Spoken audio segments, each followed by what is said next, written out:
नमस्कार साथियों, आप सभी का हमारे YouTube channel Vinay study can में स्वागत है।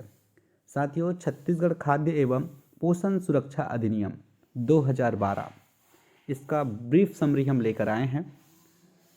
इसमें हम देखेंगे कि अध्याय 1 से 14 तक क्या क्या प्रावधान किए गए हैं।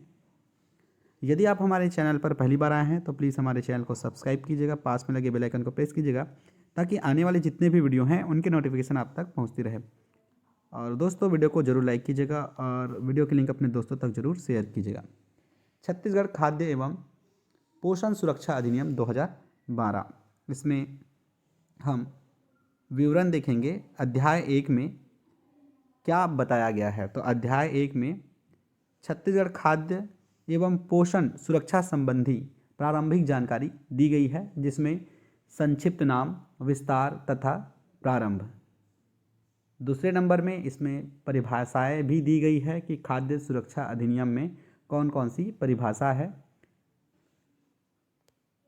अध्याय 2 में हम पढ़ेंगे खाद्य सुरक्षा के प्रावधान, क्या क्या प्रावधान बताए गए हैं। अंत्योदय परिवारों, प्राथमिकता वाले परिवारों एवं सामान्य परिवारों द्वारा रियायती मूल्यों पर खाद्य सामग्री प्राप्त करने का अधिकार दिया गया है। गर्भवती महिलाओं तथा शिशुवती महिलाओं के लिए पोषण आहार सहायता दिया गया है।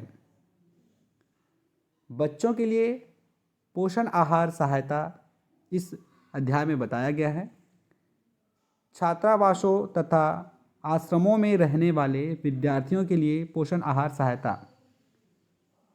बच्चों में कुपोषण का निवारण तथा प्रबंधन अध्याय 2 खाद्य सुरक्षा प्रावधान के अंतर्गत बताया गया है।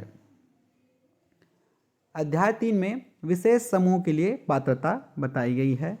विशेष समूहों के लिए पात्रताएं: आपात अथवा आपदा प्रभावित व्यक्तियों के लिए पोषण आहार सहायता। अध्याय 4 में भूख की दशा में तत्काल राहत बताई गई है। भूख की दशा में राहत प्रदान करने हेतु मार्गदर्शिका। भूख की दशा में राहत प्रदान करने की स्थानीय निकायों द्वारा उत्तरदायित्व, ये अध्याय 4 में बताया गया है। आगे बढ़ते हैं। इसमें और बताया गया है कि भूख से तत्काल राहत कैसे दें। अध्याय 5 में राज्य सरकार की योजनाएं, जिसमें पात्रताओं की प्राप्ति हेतु योजनाओं का क्रियान्वयन।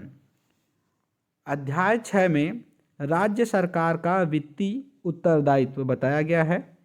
राज्य सरकार का वित्तीय उत्तरदायित्व कैसे होगा।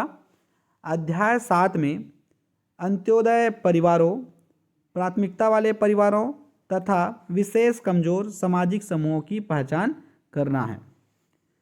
परिवारों तथा विशेष रूप से कमजोर सामाजिक समूहों की पहचान के संबंध में मार्गदर्शिका जारी करने हेतु राज्य सरकार की सख्ती बताई गई है। अंत्योदय, प्राथमिकता तथा सामान्य परिवारों की सूची का सार्वजनिक क्षेत्रों में प्रदर्शन, ये अध्याय 7 में बताया गया है। अध्याय 8 में महिला सशक्तिकरण, जिसमें राशन कार्ड जारी करने के प्रयोजन के लिए 18 वर्ष की आयु, देखिए 18 वर्ष की आयु होना जरूरी है, या उससे अधिक आयु की महिला परिवार की मुखिया होगी। यहाँ पर आप ध्यान रखेंगे, अध्याय 8 से जरूर प्रश्न पूछे जाएंगे, क्योंकि यहाँ पर महिला सशक्तिकरण की बातें कही गई है और जो परिवार की महिला होगी वही मुखिया होगी। उसकी आयु 18 वर्ष से अधिक होना चाहिए। 18 वर्ष होगा तो भी चलेगा और 18 वर्ष से अधिक भी चलेगा। अध्याय 9 में बताया गया है स्थानीय निकायों की भूमिका, कि उसकी भूमिका कैसे होगी। स्थानीय निकायों की भूमिका। अध्याय 10 में बताया गया है शिकायत निवारण प्रणाली। आंतरिक शिकायत निवारण प्रणाली। छत्तीसगढ़ लोक सेवा गारंटी अधिनियम 2011 के अधीन सेवाओं की अधिसूचना। अध्याय 11 में बताया गया है लक्षित सार्वजनिक वितरण प्रणाली में सुधार। लक्षित सार्वजनिक वितरण प्रणाली में आवश्यक सुधार करने हेतु राज्य सरकार की सख्ती। अध्याय 12 में पारदर्शिता एवं जवाबदेही, इससे भी प्रश्न पूछे जाएंगे। लक्षित सार्वजनिक वितरण प्रणाली से संबंधित अभिलेखों का प्रकटन, स्थानीय निकाय द्वारा सामाजिक अंकेक्षण करना, निगरानी समिति जो कि देखे कि वहाँ कार्य ठीक से हो रहा है कि नहीं, ये निगरानी समिति कार्य करेगा। अध्याय 13 में अपराध एवं सख्ती बताई गई है। अधिनियम के अधीन पात्रता प्रदान करने की कार्यवाहियों का विनियमन। उसके बाद छत्तीसगढ़ सार्वजनिक वितरण प्रणाली नियंत्रण आदेश 2004 के प्रावधानों के उल्लंघन के लिए दंड। अध्याय 14 इसमें विविध बताई गई है। खाद्य आधारित कल्याणकारी योजनाएं जारी रखने या बनाने की राज्य सरकार का शक्ति। अधिनियम के अधीन शक्तियों का प्रत्यायोजन, अनुसूचियों में संशोधन की शक्ति, नियम बनाने की शक्ति, विद्यमान योजनाओं, मार्गदर्शिका, आदेश एवं खाद्य संबंधी मापदंड का बना रहना, कठिनाइयों के निवारण की शक्ति, अप्रत्याशित कृत्यों की दशा में राज्य सरकार का दायित्व। अधिनियम किसी अन्य योजना या विधि के अल्पीकरण में नहीं। अनुसूची 1 और 2। छत्तीसगढ़ खाद्य सुरक्षा अधिनियम 2012 राज्य के निवासियों के लिए खाद्यान्न की पर्याप्त मात्रा तथा अक्षय आहार की अन्य आवश्यकताओं की पहुंच सुनिश्चित कराते हुए उन्हें सम्मानजनक जीवन यापन करने के लिए सदैव उचित मूल्य पर खाद्य तथा आहार सुरक्षा उपलब्ध कराने एवं उससे संबंधित अथवा अनुषंगित विषयों हेतु अधिनियम। देखिए, भोजन खाने का अधिकार सभी को है। सरकार ये चाहती है कि कोई भी भोजन के अभाव में मृत्यु प्राप्त न करे, तो इसके लिए खाद्य सुरक्षा कानून बनाए गए हैं। तो छत्तीसगढ़ सरकार द्वारा छत्तीसगढ़ खाद्य सुरक्षा अधिनियम 2012 बनाया गया है। अध्याय 1 में प्रारंभिक जानकारी बताई गई है। इसमें संक्षिप्त नाम, विस्तार तथा प्रारंभ। यह अधिनियम छत्तीसगढ़ खाद्य सुरक्षा अधिनियम 2012 क्रमांक 5 सन 2013 कहलाएगा। इसका विस्तार संपूर्ण छत्तीसगढ़ राज्य में होगा। यह ऐसी तारीख से प्रवृत्त होगा जिसे राज्य सरकार राजपत्र में अधिसूचना द्वारा नियत करे तथा इस अधिनियम के विभिन्न प्रावधानों के लिए विभिन्न तारीखें की नियत जांच कराएगी। ये छत्तीसगढ़ खाद्य सुरक्षा अधिनियम 2012 का प्रारंभिक जानकारी है। इसमें परिभाषा भी दी गई है। इस अधिनियम में जब तक कि संदर्भ से अन्यथा अपेक्षित ना हो, क आंगनबाड़ी से अभिप्रेत है। भारत सरकार की एकीकृत बाल विकास योजनाएं के अंतर्गत धारा 4, धारा 5 की उपधारा 1 एवं धारा 7 के अंतर्गत आने वाली सेवाएं उपलब्ध कराने हेतु स्थापित एक बाल देखरेख एवं विकास केंद्र। ख में अंत्योदय परिवार से अभिप्रेत है। धारा 3 के अंतर्गत पात्रता के प्रयोजन के लिए धारा 15 की उपधारा 5 के अधीन इस रूप में पहचान किए गए परिवार। आश्रम से अभिप्रेत है राज्य सरकार अथवा सरकार से सहायता प्राप्त किसी संस्था द्वारा संचालित आवासीय स्कूल। केंद्र सरकार से अभिप्रेत है भारत सरकार। केंद्रीय पूल से अभिप्रेत है खाद्य सामग्रियों का भंडार जो एक न्यूनतम समर्थन मूल्य संचालन के माध्यम से राज्य सरकार या उसकी एजेंसी द्वारा उपाप्त। 2. केंद्र सरकार या राज्य सरकार द्वारा लक्षित सार्वजनिक वितरण प्रणाली अन्य कल्याणकारी योजनाओं जिसमें आपदा राहत तथा ऐसी अन्य योजनाएं सम्मिलित है के अधीन आवंटित किए जाने हेतु संधारित। 3. उपखंड 2 में निर्दिष्ट योजनाओं हेतु आरक्षित रखा गया हो। च. जिलाधीश से अभिप्रेत है आवश्यक वस्तु अधिनियम 1955 1955 का 10 की धारा 2 के खंड 1 का में यथा परिभाषित जिलाधीश। 1955 का वस्तु अधिनियम का वीडियो भी मैं बनाऊंगा, उसे भी आप देखिएगा।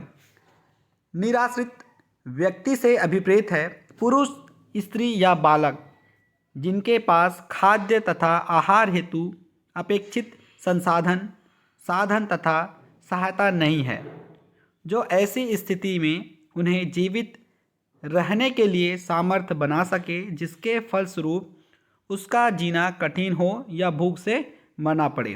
तो निराश्रित के बारे में आप सभी परिचित हैं। उसके बाद आपदा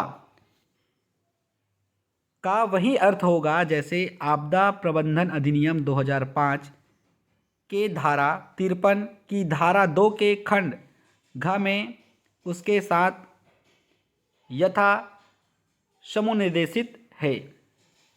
उसके बाद झ पात्र परिवार से अभिप्रेत है या तो अंत्योदय परिवार या तो एक प्राथमिक परिवार या सामान्य परिवार।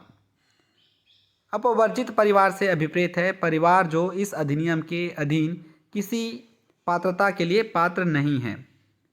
ट उचित मूल्य की दुकान से अभिप्रेत है लक्षित सार्वजनिक वितरण प्रणाली के अंतर्गत राशन कार्ड धारकों को आवश्यक वस्तु अधिनियम 1955 10 की धारा 3 के अंतर्गत जारी एक आदेश द्वारा आवश्यक वस्तुओं को वितरित करने हेतु अनुज्ञप्त दुकान। खाद्यान्न से अभिप्रेत है, ये ठ है, चावल, गेहूं या मोटे अनाज या इनके अन्य सम्मिश्रण हेतु जिसमें गेहूं का आटा भी शामिल है। ड सामान्य परिवार से अभिप्रेत है ऐसे परिवार जो न तो अंत्योदय परिवार है, न प्राथमिकता परिवार है और न ही अपवर्जित परिवार है।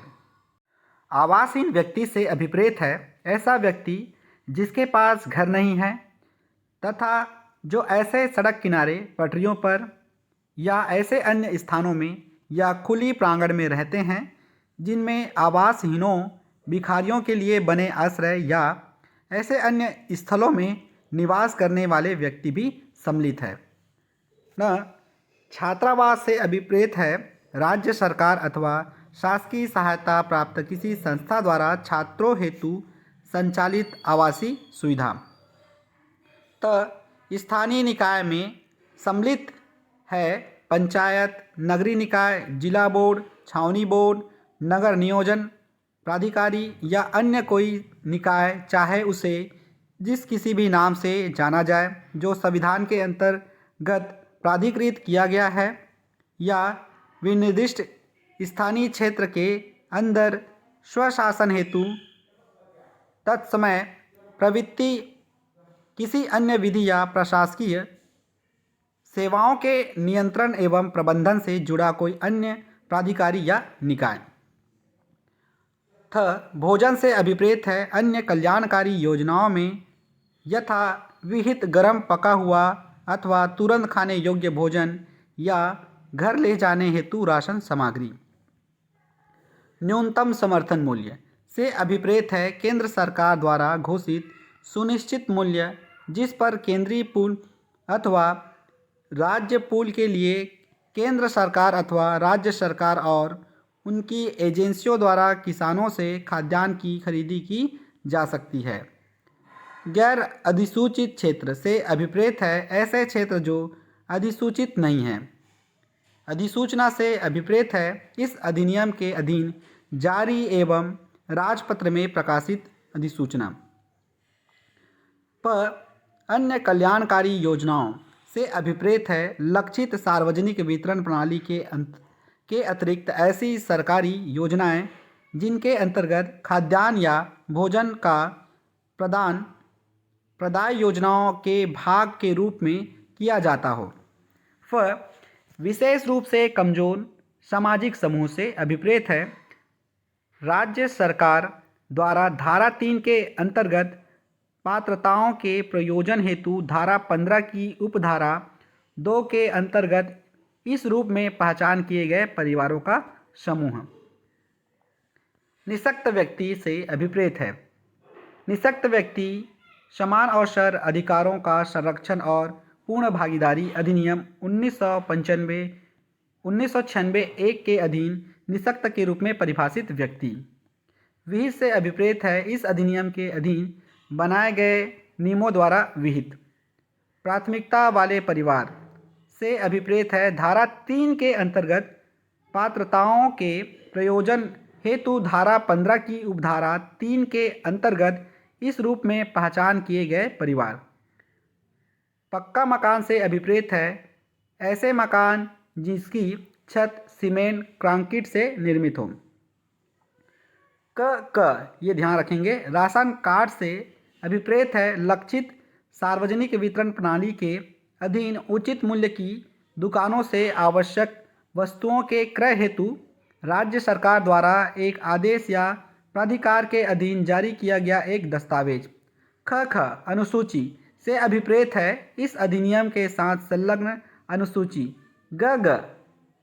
अनुसूचित क्षेत्र से अभिप्रेत है केंद्र सरकार द्वारा इस रूप में अधिसूचित क्षेत्र। योजना से अभिप्रेत है राज्य सरकार द्वारा इस अधिनियम के प्रावधानों के क्रियान्वयन के प्रयोजन हेतु निर्मित कोई योजना या कार्यक्रम। राज्य सरकार से अभिप्रेत है छत्तीसगढ़ सरकार। राज्य पूल से अभिप्रेत है इस अधिनियम के प्रावधानों के क्रियान्वयन हेतु केंद्रीय पूल से अलग राज्य सरकार द्वारा उपार्जित एवं संधारित खाद्य सामग्रियों का भंडारण। लक्षित सार्वजनिक वितरण प्रणाली से अभिप्रेत है उचित मूल्य की दुकानों के माध्यम से राशन कार्ड धारकों को आवश्यक वस्तुएं वितरित करने हेतु बनाई गई प्रणाली। निगरानी समिति से अभिप्रेत है इस अधिनियम के अंतर्गत समस्त योजनाओं के क्रियान्वयन हेतु धारा 24 के अंतर्गत गठित एक समिति। 2 शब्द एवं अभिव्यक्तियाँ जो यहाँ परिभाषित नहीं है परंतु आवश्यक वस्तु अधिनियम 1955 का 10 या अन्य किसी सुसंगत अधिनियम में परिभाषित है उसके क्रमशः वही अर्थ होंगे जो उन अधिनियमों में उनके लिए समनुदेशित है। अध्याय 2 में बताया गया है खाद्य सुरक्षा के प्रावधान। खाद्य सुरक्षा के लिए क्या क्या प्रावधान किए गए हैं अध्याय 2 में बताया गया है। अंत्योदय परिवारों, प्राथमिकता वाले परिवारों तथा सामान्य परिवारों द्वारा रियायती मूल्यों पर खाद्य सामग्री प्राप्त करने का अधिकार। 1 में धारा 14 के प्रावधानों के अध्याधीन रहते हुए धारा 15 की उपधारा 5 के अंतर्गत चिन्हांकित अंत्योदय परिवार, प्राथमिकता वाले परिवार एवं साधारण परिवार ऐसे खाद्य पदार्थों की ऐसी मात्रा ऐसी रियायती दरों पर प्राप्त करने के लिए पात्र होंगे जो अनुसूची 1 में यथा विनिर्दिष्ट है। 2 में बताया गया है इस धारा के अधीन उपबंधित पात्रताएं लक्षित सार्वजनिक वितरण प्रणाली के अंतर्गत आएगी। 4 में गर्भवती महिलाओं तथा शिशुवती महिलाओं के लिए पोषण आहार सहायता। धारा 13 तथा 14 के प्रावधानों के अध्याधीन रहते हुए प्रत्येक गर्भवती महिला एवं शिशुवती माता निम्नलिखित हेतु पात्र होगी। इसमें क में अनुसूची 2 में यथा विनिर्दिष्ट पोषण आहार के मानकों को पूरा करने हेतु गर्भावस्था के दौरान और बच्चे के जन्म के पश्चात 6 माह तक स्थानीय आंगनबाड़ी के माध्यम से निःशुल्क भोजन ये दिया जाता है। योजना के अनुसार मातृत्व लाभ ऐसी रीति से तथा ऐसी शर्तों के अध्याधीन रहते हुए दिया जाएगा जैसा कि उस योजना में विहित किया जाए। 5वां में बताया गया है बच्चों के लिए पोषण आहार सहायता। धारा 14 के प्रावधानों के अध्याधीन रहते हुए 14 वर्ष की आयु तक के प्रत्येक बच्चों को उसकी पोषाहार आवश्यकता की पूर्ति हेतु निम्नानुसार पात्रता होगी।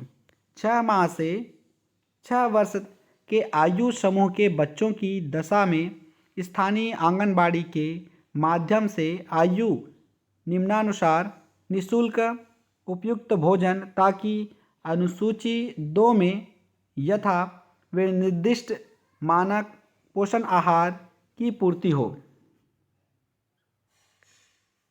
परंतु 6 माह से कम आयु के बच्चों के लिए पुनः स्तनपान को बढ़ावा दिया जाएगा।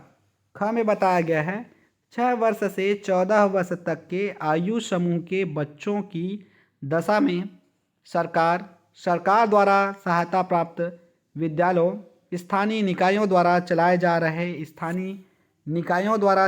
रहे विद्यालयों में 8वीं कक्षा तक अनुसूची 2 में यथा विनिर्दिष्ट पोषण आहार मानक की पूर्ति हेतु विद्यालय के अवकाश दिवसों को छोड़कर प्रतिदिन निःशुल्क मध्याह्न भोजन उपलब्ध कराया जाए। ये मध्याह्न भोजन कराया ही जाता है। आपने देखा होगा कि प्राथमिक शाला और पूर्व माध्यमिक शालाओं में बच्चों को दोपहर में मिड डे मील के माध्यम से भोजन दिया जाता है। 2 उपधारा 1 के खंड ख में संदर्भित प्रत्येक विद्यालय एवं आंगनबाड़ी में भोजन पकाने, पेयजल और स्वच्छता के लिए सुविधा होगी, परंतु राज्य सरकार द्वारा जारी मार्गदर्शिका के अनुसार यदि आवश्यक समझा जाए जो शहरी क्षेत्र में भोजन पकाने के लिए केंद्रीय पाकशाला की सुविधाओं का उपयोग किया जाएगा। अब बताया गया है कि छात्रावासों तथा आश्रमों में रहने वाले विद्यार्थियों के लिए पोषाहार सहायता धारा 14 के प्रावधानों के अध्याधीन रहते हुए छात्रावास या आश्रम में निवास करने वाले प्रत्येक छात्र ऐसे खाद्य पदार्थों को ऐसी मात्राओं में तथा ऐसी दरों पर जैसी विहित की जाए प्राप्त करने के लिए पात्र होंगे। तो इन सभी आप धाराओं को याद रखेंगे, काफ़ी इम्पोर्टेंट है, यहीं से प्रश्न पूछा जाएगा। बच्चों में कुपोषण का निवारण एवं प्रबंधन, तो इसमें धारा 14 के प्रावधानों के अध्याधीन रहते हुए अनुसूची 2 में विनिर्दिष्ट पोषाहार के माध्यम से पूरा करने हेतु आंगनबाड़ी के माध्यम से कुपोषण से ग्रस्त बालकों की पहचान कर उन्हें निःशुल्क उपयुक्त भोजन प्रदान किया जाए। अध्याय 3 में विशेष समूह के लिए पात्रता बताई गई है। विशेष समूह के लिए क्या क्या पात्रता होगी, नीचे देखते हैं। निराश्रित का मतलब आप समझते हैं कि उसके पास भोजन करने के लिए पैसा नहीं है ना। समस्त निराश्रित व्यक्ति योजनाओं के अनुसार ऐसी रीति से जैसा कि ऐसी योजनाओं में विहित किया जाए प्रतिदिन निःशुल्क भोजन हेतु पात्र होंगे। आवासहीन जो घर में नहीं रहता उनके लिए भी, जिनके लिए घर नहीं है, रहने के लिए सड़क किनारे रहते हैं या और कहीं जगह रहते हैं, उनको भी निःशुल्क भोजन दिया जाए। प्रवासी जो हमारे राज्य से दूसरे राज्य गए होंगे या दूसरे राज्य से यहाँ आए होंगे, वो हो गया प्रवासी, तो उनको भी भोजन के लिए पात्र किया जाए। खंड क ख ग के अधीन पात्रताएं केवल तभी लागू होगी जब वे राज्य सरकार द्वारा अधिसूचित कर दी जाए, परंतु कोई व्यक्ति या परिवार जो केंद्र सरकार या राज्य सरकार से समान लाभ प्राप्त कर रहे हैं खंड क ख एवं ग के अधीन लाभ के पात्र नहीं होंगे, क्योंकि एक साथ 2 बार लाभ नहीं मिल पाएगा। या तो उसे केंद्र सरकार से लाभ लेना होगा या राज्य सरकार से, दोनों में आप पात्रता नहीं हो पाएंगे। राज्य सरकार इस अधिनियम के प्रारंभ होने की तारीख से 1 वर्ष की अवधि के भीतर खंड क, खंड ख और ग के अधीन पात्रताओं की अधिसूचित करेगा। आपात अथवा आपदा प्रभावित व्यक्तियों के लिए पोषण आहार सहायता। देखिए, आपदा आती है तो ये आपदा से ग्रसित व्यक्ति और उससे प्रभावित व्यक्ति, उसके लिए भी भोजन उपलब्ध कराने की पात्रता है। अध्याय 4 में भूख की दशा में तत्काल राहत। यदि कोई भूख से पीड़ित है या भूख से मर रहा हो तो उसके लिए भी मार्गदर्शिका दी गई है, तो वो भी क्या होंगे, पात्र होंगे, निःशुल्क भोजन लेने के लिए पात्र होंगे। भूख की दशा में राहत प्रदान करने का स्थानीय निकायों का उत्तरदायित्व। स्थानीय निकाय होंगे उसे धारा 10 के अंतर्गत मार्गदर्शिका दी गई है कि चाहे व्यक्ति कोई भी जगह हो, कोई भी क्षेत्र में रह रहा हो, तो उन्हें निःशुल्क भोजन प्रदान करने की आपकी उत्तरदायित्व है। तो आप जैसे भी हो उस व्यक्ति को भोजन दें। भूख से तत्काल राहत, तो धारा 14 के प्रावधानों के अध्याधीन रहते हुए धारा 11 के अधीन पहचान किए गए सभी व्यक्तियों को तत्काल राहत दी जाए। इसके लिए क्या धारा बनाई गई है, पहचान किए जाने की तारीख से 6 माह तक ऐसी योजना के अनुसार तथा ऐसी रीति से जैसा कि विहित की जाए प्रतिदिन 2 समय का निःशुल्क भोजन उपलब्ध कराया जाए। अन्य कोई राहत जो राज्य सरकार की राय में आवश्यक हो वो दी जाए। अध्याय 5 में राज्य सरकार की योजनाएं, तो राज्य सरकार ने क्या क्या योजना बनाई है और क्या बना सकते हैं उनके बारे में बताया गया है। पात्रताओं की प्राप्ति हेतु योजना का क्रियान्वयन, अधिनियम की धारा 4, 5, 6, 7, 8 और 9 और अध्याय 4 के अधीन आने वाली पात्रताओं की प्राप्ति हेतु राज्य सरकार द्वारा अधिसूचना जारी कर योजनाओं का क्रियान्वयन किया जाएगा, जिसमें अन्य बातें सम्मिलित है, जिसमें धारा 4 के अंतर्गत विनिर्दिष्ट गर्भवती महिलाओं और शिशुवती माताओं को निःशुल्क भोजन उपलब्ध कराया जाए। धारा 5 की उपधारा 1 के खंड क के अंतर्गत विनिर्दिष्ट बच्चों को स्थानीय आंगनबाड़ी के माध्यम से निःशुल्क भोजन उपलब्ध कराए, इसकी योजना बनाई गई है। धारा 5 की उपधारा 1 के खंड ख के अंतर्गत विनिर्दिष्ट कक्षा 8वीं तक छात्रों को निःशुल्क भोजन कराने की योजना। धारा 6 के अंतर्गत विनिर्दिष्ट छात्रों को खाद्य सामग्री प्रदान करने की योजना। धारा 7 के अंतर्गत विनिर्दिष्ट कुपोषित बच्चों को भोजन प्रदान करने की योजना। धारा 8 एवं अध्याय 4 में इसमें बताया गया है कि आवासहीन व्यक्ति निःशुल्क भोजन पात्र करने के लिए अन्नपूर्णा दाल भात केंद्रों को स्थापित किए जाने की योजना। धारा 9 के अंतर्गत आपदा और आपदा से प्रभावित व्यक्तियों के लिए योजना। अध्याय 4 के अंतर्गत पहचान किए गए निराश्रित आवासहीन व्यक्तियों के लिए योजना। अध्याय 6 राज्य सरकार का वित्तीय उत्तरदायित्व। राज्य सरकार का वित्तीय उत्तरदायित्व एक इस अधिनियम के अंतर्गत या तत्समय प्रवृत्त किसी अन्य विधि के अंतर्गत पात्र परिवार के रूप में विनिर्दिष्ट कोई परिवार इस अधिनियम में अथवा इस निमित्त संसद द्वारा निर्मित किसी अन्य विधि के अंतर्गत यथा विनिर्दिष्ट ऐसे खाद्य पदार्थों की ऐसी मात्रा जो भी अधिक हो के लिए पात्र होंगे। इस अधिनियम के अंतर्गत या तत्समय प्रवृत्त किसी अन्य विधि के अंतर्गत पात्र परिवारों के रूप में विनिर्दिष्ट कोई परिवार इस अधिनियम के अंतर्गत अथवा इस निमित्त संसद द्वारा निर्मित किसी अन्य विधि के अंतर्गत अथवा विनिर्दिष्ट ऐसे खाद्य पदार्थ ऐसे मूल्य पर जो कि कम हो प्राप्त करने के लिए पात्र होंगे। अब इसमें खाद्य पदार्थों के मूल्यों के विद्यमान मापदंड को रूपांतरित करने के लिए राज्य सरकार द्वारा आवश्यक आदेश जारी किया जाएगा, किसमें अधिनियम धारा 15 के उपधारा 7 या 1 या 2 प्रावधानों के लिए। उसके बाद राज्य सरकार समस्त अतिरिक्त व्यय जो कि इस अधिनियम की धारा 15 की उपधारा 7 अथवा इस धारा की उपधारा 1 या 2 के प्रवर्तन के लिए के फलस्वरूप उपगत हो सकेगा के वहन के लिए उत्तरदायित्व। अध्याय 7 अंत्योदय परिवारों, प्राथमिकता वाले परिवारों तथा विशेष कमजोर सामाजिक समूह की पहचान। परिवारों तथा विशेष रूप से कमजोर सामाजिक समूहों की पहचान के संबंध में मार्गदर्शिका जारी करने हेतु राज्य सरकार की शक्ति। पहला है उपधारा 3 एवं उपधारा 4 के प्रावधानों के अध्याधीन रहते हुए राज्य सरकार समय समय पर इस अधिनियम के अधीन उसकी पात्रता सुनिश्चित करने के उद्देश्य से अंत्योदय परिवारों तथा प्राथमिकता वाले परिवारों की पहचान हेतु मार्गदर्शिका तैयार करेगी तथा ऐसी मार्गदर्शिका को शासकीय राजपत्र में अधिसूचित करेगी।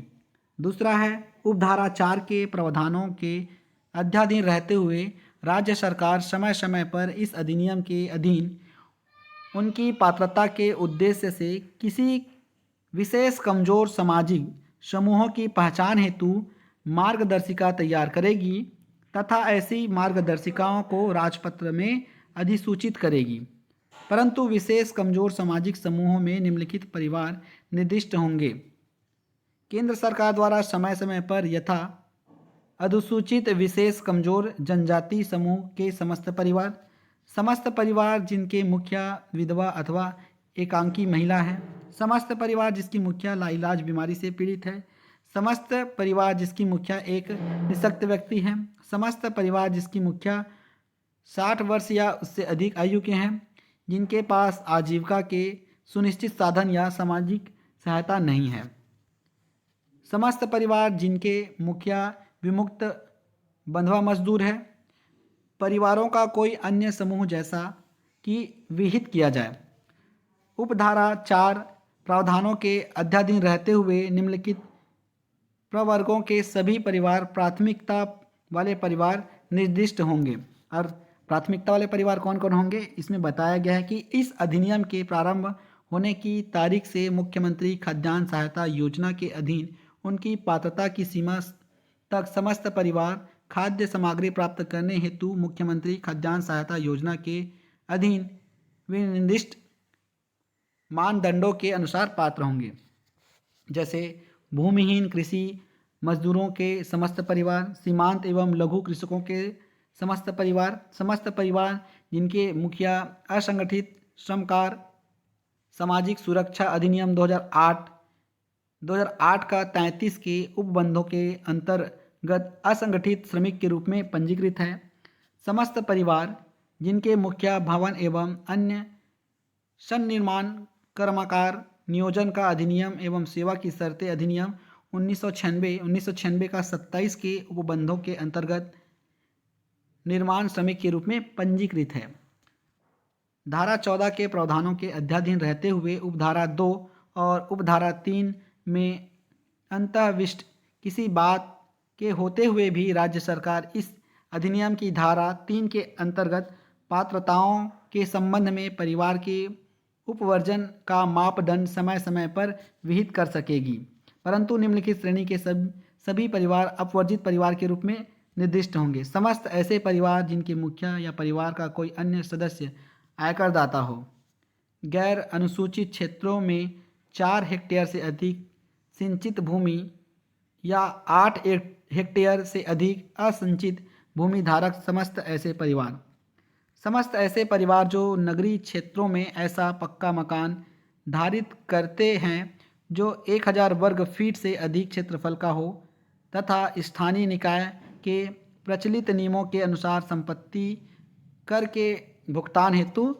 दायी हो।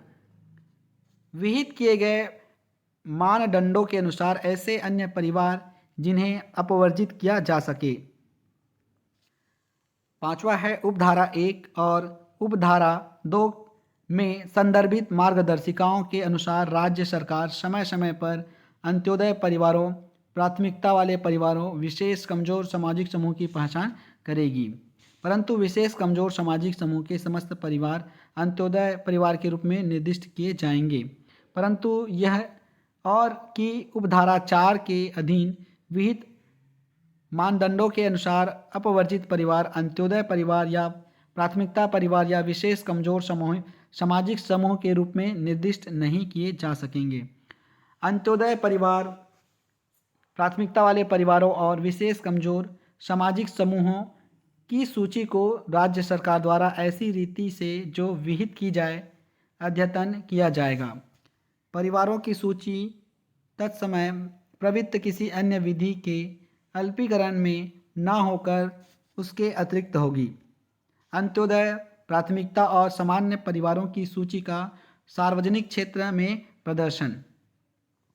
सार्वजनिक क्षेत्रों में प्रदर्शन किया जाएगा। अध्याय 8 में महिला सशक्तिकरण। देखिए, ये काफ़ी इम्पोर्टेंट है और यहाँ से प्रश्न पूछे जाएंगे। राशन कार्ड जारी करने के प्रयोजन के लिए 18 वर्ष की आयु या उससे अधिक आयु की महिला परिवारों की मुखिया होगी। पहला है कि इसमें महिला की आयु 18 वर्ष या 18 वर्ष से अधिक होगी, तब वह मुखिया मानी जाएगी, कि परिवार की मुखिया मानी जाएगी।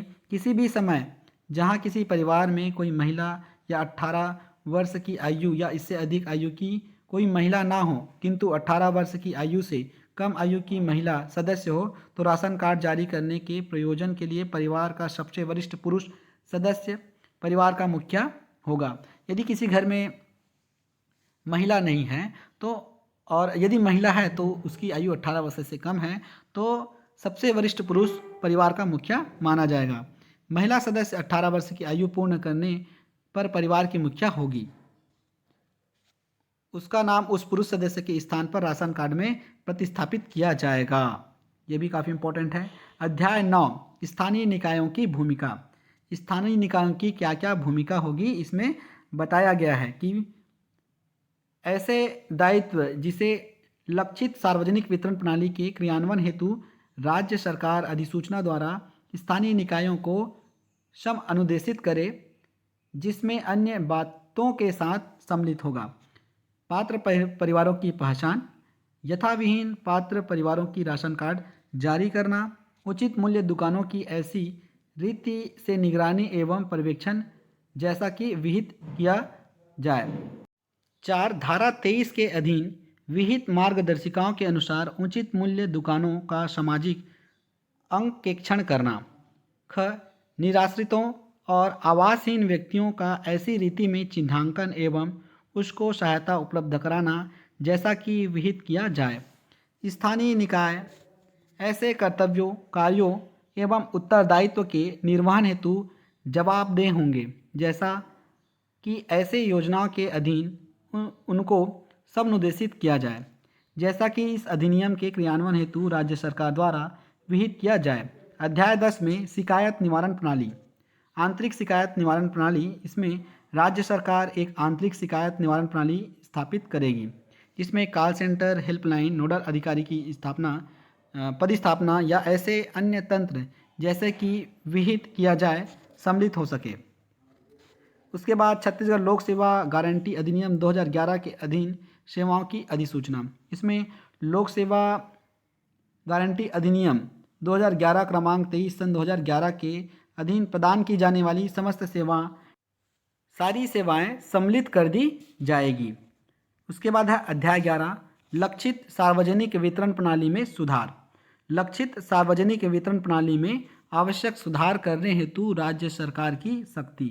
राज्य सरकार की क्या क्या शक्ति है इसमें बताई गई है कि राज्य सरकार इस अधिनियम में इसके लिए परिकल्पित भूमिका के साथ सामंजस्य स्थापित करते हुए लक्षित सार्वजनिक वितरण प्रणाली में आवश्यक सुधार करने हेतु उत्तरोत्तर प्रयास करेगी। सुधारों में अन्य बातों के साथ साथ निम्नलिखित बातें भी सम्मिलित की गई है। उचित मूल्य दुकानों तक समस्त खाद्य सामग्री को द्वार पहुंच सेवा प्रदान किया जाएगा। सभी स्तरों में होने वाली समव्यवहारों की पारदर्शिता सुनिश्चित करने और अपयोजन की रोकथाम करने के क्रम में सूचना एवं संचार प्रौद्योगिकी उपकरणों, जिसमें संपूर्ण कंप्यूटरीकरण भी सम्मिलित है, का प्रयोग। इस अधिनियम के अधीन हितग्राहियों हेतु उचित लक्ष्य प्राप्त करने के लिए त्रुटि रहित चिन्हांकन हेतु आधार का उपयोग करना, अभिलेखों की पूर्ण पारदर्शिता, उचित मूल्य दुकानों को अनुज्ञप्ति प्रदान करने में सार्वजनिक संस्थाओं या सार्वजनिक निकायों जैसे पंचायत, स्व सहायता समूह, सहकारिता को प्राथमिकता देना। 6 में बताया गया है समय के अंतराल से सार्वजनिक वितरण प्रणाली के अंतर्गत सामग्रियों का विस्तार। 6 खाद्य सामग्रियों का पर्याप्त सुरक्षित भंडार, बफर स्टॉक संधारित करना। उसके बाद अध्याय 12 में पारदर्शिता एवं जवाबदेही। लक्षित सार्वजनिक वितरण प्रणाली से संबंधित अभिलेख का प्रकटन। इसमें सभी जो जानकारी है उसे सामान्य जन के निरीक्षण हेतु खुले रखे जाएंगे जैसा कि विहित किया जाएगा।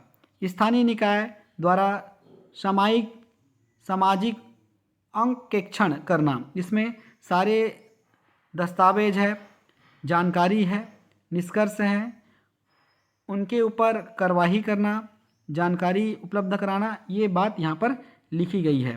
निगरानी समिति का काम क्या है?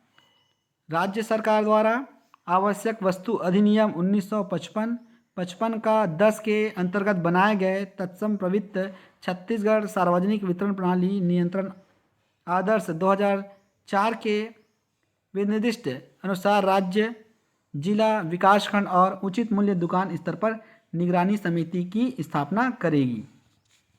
इसमें स्थानीय प्राधिकारी अनुसूचित जातियों, अनुसूचित जनजातियों, महिलाओं और निराश्रित व्यक्तियों अथवा निःशक्त व्यक्तियों के वर्ग को सामयिक प्रतिनिधित्व देते हुए इसमें ऐसे सदस्य सम्मिलित होंगे जैसा विहित किया जाए। निगरानी समिति निम्नलिखित कार्यों का संपादन करेगी।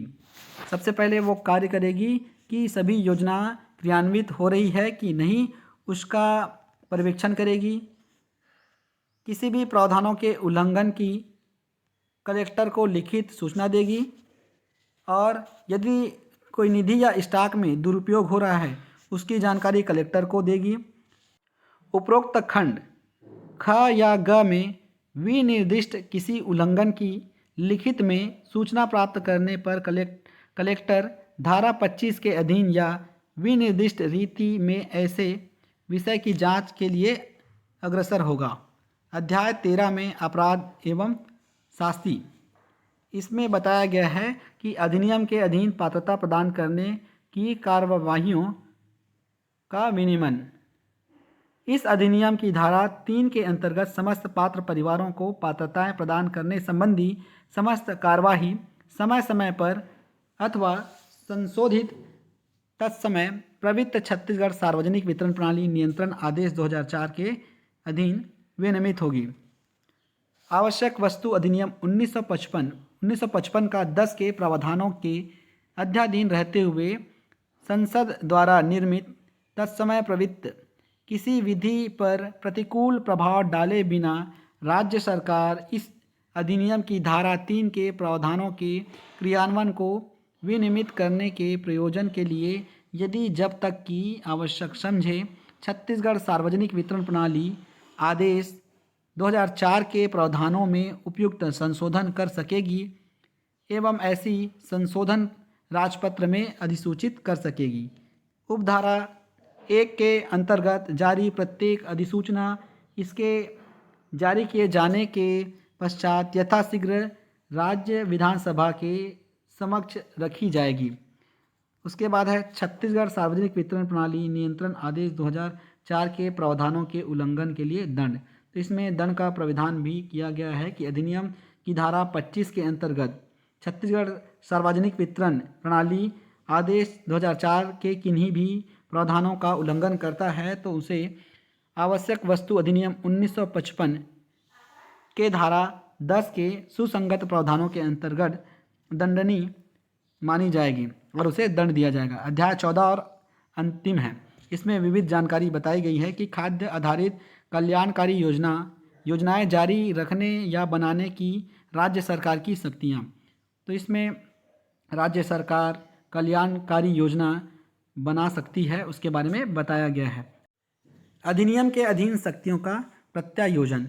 राज्य सरकार अधिसूचना द्वारा निर्देश दे सकेगी कि उसके द्वारा प्रयुक्त किए जाने योग्य शक्तियाँ नियम बनाने की शक्ति को छोड़कर ऐसी परिस्थितियों में और ऐसी शर्तों एवं सीमाओं के अध्याधीन रहते हुए जो कि उक्त अधिसूचना में इस निमित्त विनिर्दिष्ट किया जाए इसके अधीनस्थ किसी अधिकारी द्वारा भी प्रयुक्त की जा सकेगी।